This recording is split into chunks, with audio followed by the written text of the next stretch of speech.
शेतकरी मित्रांनो नमस्कार. आज आपण हळद लागवडीपूर्वी सर्वात महत्त्वाची प्रक्रिया म्हणजे हळदीची बीज प्रक्रिया करण्याला सुरुवात केली आहे. आता ही कशा पद्धतीनं करायची, त्यामध्ये कुठलं औषध घ्यायचं, किती वेळ पाण्यात ठेवायचं, हे तुम्हाला थोडक्यात सांगण्याचा प्रयत्न करतो. सर्वप्रथम मित्रांनो, अशा पद्धतीची तुम्ही मार्केटहून एक मच्छी जाळी घेऊन या. याला मच्छरदाणीसुद्धा आपण आणू शकतो, फक्त जाड साईजची तुम्ही घेऊन या. दुसरी गोष्ट, यासाठी आपल्याला असे प्लॅस्टिकचे 3 किंवा 4 ड्रम लागतात मित्रांनो. याच्यामध्ये 50 लिटर पाणी बसते, पण आपल्याला यामध्ये 40 लिटर पाणी ठेवायचं आहे, जेणेकरून हे आपण ज्यामध्ये कांडी बेणं किंवा गट्टू बेणं टाकतो तर ते पाणी खाली आलं नाही पाहिजे.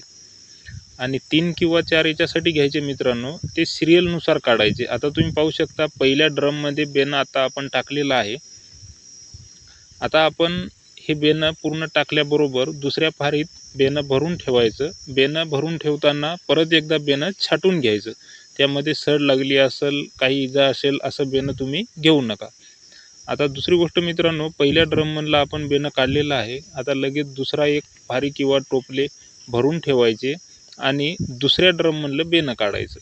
मित्रांनो, अशाच पद्धतीनं दुसऱ्या ड्रममधलं काढल्यानंतर तिसऱ्या ड्रममधलं काढायचं. म्हणजे सिरियलनुसार जर आपण ड्रम वाईज जर बेणं काढत राहिलं आणि त्याच्यामध्ये टाकत राहिलं तर आपलं पूर्ण बेणं त्या द्रावणामध्ये कमीत कमी 10 मिनटं तरी भिजल. आणि मित्रांनो, अशा पद्धतीनं बेणं तुम्ही उचलून घ्या काढते वेळेस.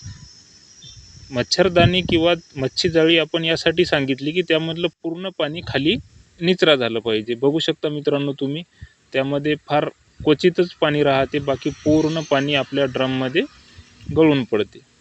फक्त ड्रममधून काढलेलं बेणं आपल्याला सावलीमध्ये साठवणूक करायचं आहे. आपल्याला लागवडीसाठी थोडा वेळ आहे अजून, पण आपण बीज प्रक्रिया करून ठेवायलो, जेणेकरून पाऊस झाल्यानंतर किंवा थोडं टेम्परेचर कमी झाल्यानंतर आपण लागवडीला सुरुवात करू शकतो आणि आपल्याला या गोष्टीचा अडथळा येणार नाही.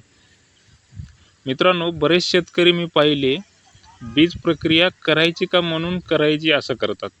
त्यामध्ये बेणं खाली घेतात, त्याच्यावर पंपानी फवारणी करतात, किंवा काही जणांचं बेणं कांदा कट्ट्याच्या बारदाण्यामध्ये राहते, कोणी त्या कट्ट्यालाच फवारणी करते.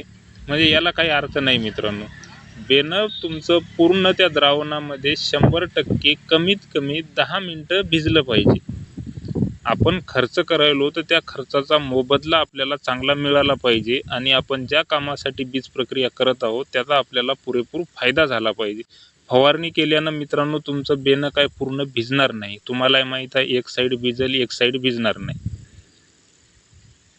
तर याची तुम्ही काळजी घ्या. जर बीज प्रक्रिया करायची असेल तर प्रॉपर पद्धतीनं, चांगल्या पद्धतीनं तुम्हाला समजेल अशा पद्धतीत आपण व्हिडिओ घेत आहोत आणि दाखवण्याचा प्रयत्न करत आहोत. आखरी तुमची इच्छा. आता मित्रांनो, यामध्ये आपण कुठलं औषध घेत आहोत ते तुम्हाला थोडक्यात दाखवण्याचा आपण प्रयत्न करू. आपण 3 प्रकारचे औषधं घेतलेले आहेत मित्रांनो. त्यामध्ये एक कीटकनाशक आहे, एक बुरशीनाशक आहे आणि एक ह्युमिक ॲसिड आहे. त्यामध्ये सर्वात पहिले आपण घेतलेलं आहे थायमेथॉक्झॉन 30%. मी आणलेलं आहे मित्रांनो बूस्टर कंपनीचं, रिहान्स या नावाने येते. एकदम चांगलं औषध आहे. त्याचबरोबर आपण दुसऱ्या नंबरला घेतलेलं आहे ह्युमिक ॲसिड. ते पण आपण बूस्टर कंपनीचंच रायझर या नावानं आणलेलं आहे. बघू शकता तुम्ही, लिक्विड फॉर्ममध्ये येते हे. आणि तिसरं जे आहे मित्रांनो बुरशीनाशक थायपोनाइट मिथाईल 70%. हे आपण आणलेलं आहे पिक्सल या नावानं बूस्टर कंपनीचं. हे दाखवण्याचं काम फक्त मी जे वापरतो ते तुम्हाला दाखवण्याचा प्रयत्न करतो. हेच घ्यायला पाहिजे असं काही बंधनकारक नाही. तुम्ही कुठलंही औषध घेऊ शकता, फक्त बीज प्रक्रिया प्रॉपर करा. धन्यवाद.